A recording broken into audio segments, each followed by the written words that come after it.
سلام علیکم دوستا.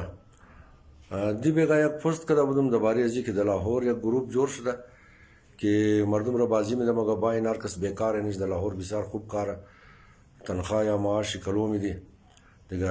مردم که اونجا رفته بزوار گروگان میگره، بزوار مگه یا تو 5 نفر دیگه تجای خو بیرو خودتو بورو توری لمنی یا 50,000 روپی بیدی دیگه.